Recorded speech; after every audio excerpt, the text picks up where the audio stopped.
All right, another email here from Dan. He says, Dave, I agree capitalism is better than either socialism or communism, but I was wondering what you think about price controls on certain things.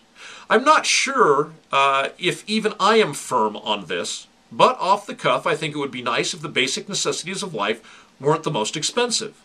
I think there should be a free and open market for expensive cars and homes, but I also think it would be nice if the government required a super inexpensive and affordable source for cars and homes too. This could, and perhaps should, be carried over into every basic necessity such as food, clothing, education, and dare I say, healthcare. If minimum wage is only $8 an hour, then shouldn't there be a new and decent quality car and decent affordable homes available at that income level? Boy, I don't even know where to start on this. You know, I hear what you're saying, Dan. What you're saying is, wouldn't it be nice if, in a perfect world, where raw materials and labor had no cost, wouldn't this be great? You know, it's sort of the materialistic version of Rodney King's, can't we all just get along?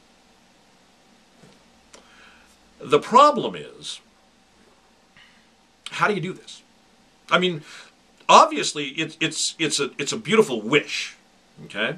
Wouldn't it be great if we could all have this really cool, affordable stuff? Well, yeah, of course it would. There's probably not a person who hasn't walked on the face of the earth that hasn't thought, boy, wouldn't this be a really neat idea? But the question is, what's involved in doing that? Okay? And well, let's take a look at this for a moment. Clothing. This is one of the things he brings up. Let's just focus on clothing. And we'll focus on cotton, since it's easier to talk about than, you know, growing and shearing polyesters. So, we have cotton. Well, cotton has to be grown. It has to be grown on somebody's land. They own that land. And they will decide for each acre's worth of cotton, whatever that translates to into poundage or volume, however it's priced, it's worth X to them. If they're going to grow cotton, this is what they get for it. Okay? So right there, Dan, right there, cost of goods, okay, cost of material. Somebody has to have the authority to go back to this man that owns the land and say, you said you're going to get X per acre of cotton. We say, no. You'll take what we give you per acre of cotton in order to make our equation come out the way we want on the retail end. See a problem, Dan? For us to extend liberty to that man, that which is his God-given right, that which is his from birth, all we can do is sin against him by taking it from him, but we can't legitimately take it from him. For us to extend liberty to him, if he says, I want X amount of dollars per acre of cotton, we have to say either, we choose not to buy your cotton at that price, or, yes, sir, here's the money, may I have an acre's worth of cotton, please? That is doing business by agreement, rather than, what's the alternative? Coercion. Okay? Either you agree to buy his cotton at what he charges, or you engage in some sort of immoral coercion. Now, the coercion may be legal. The government has been illegally coercing people since there was government. But it'll never make it moral. It will always remain immoral. You will always be, I know that there's some people who don't believe in this concept, but I certainly do. You will always be committing a sin to take that man's liberty through coercion. Because his liberty is his. You're taking something away from him that is his. It doesn't belong to you to take away. That's a sin. So we start right there with the concept of, Dan, and I don't mean this to attack you personally, Dan, everybody who's had this thought would have to think this thought process through at some point if they intended to follow through. Are you willing to sin against this man? Are you willing to rip his liberty away from him at the muzzle of a gun?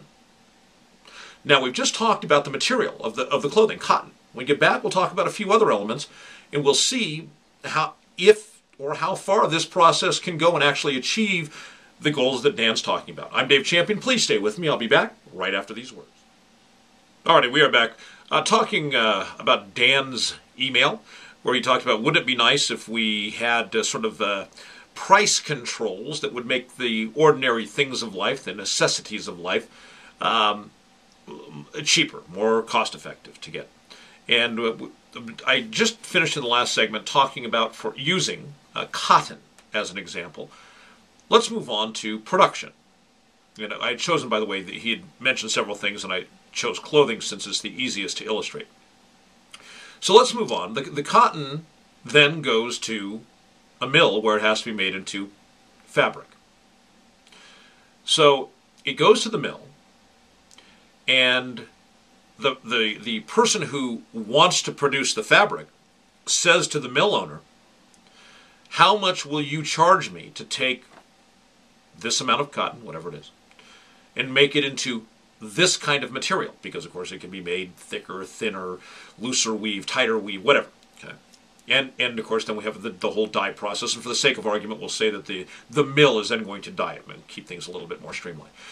So how much to mill and dye? So the mill owner says it's going to cost X amount. Well, the person who wants the material now has, again, the choice. I would prefer not to do business with you because I don't find that a reasonable price. Or, yes, please do that for me. Here's my payment. Again, we're faced with the same dilemma that we were with the farmer. In order to achieve this, everything is cheaper with price controls, somebody has to come along and tell the mill owner, no, you won't charge that. You'll charge this amount of money, this considerably lower amount of money. And the mill owner's answer would be like, wait a second, do you know how much this mill equipment costs me?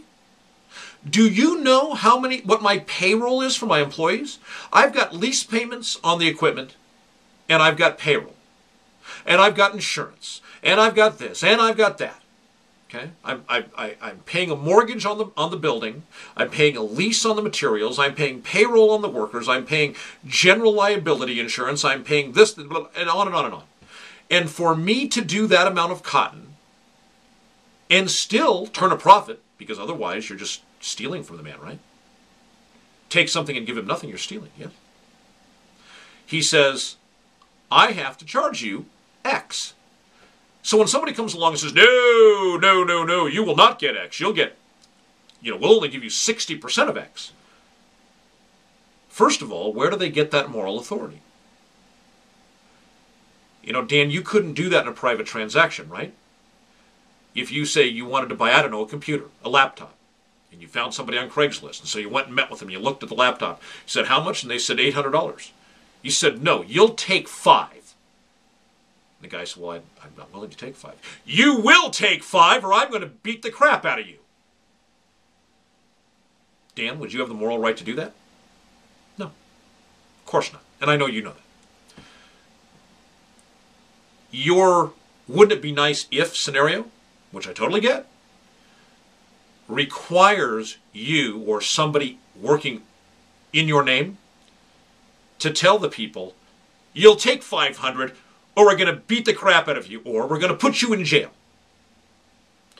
That's the only way, Dan, to get to the goal that you speculated about.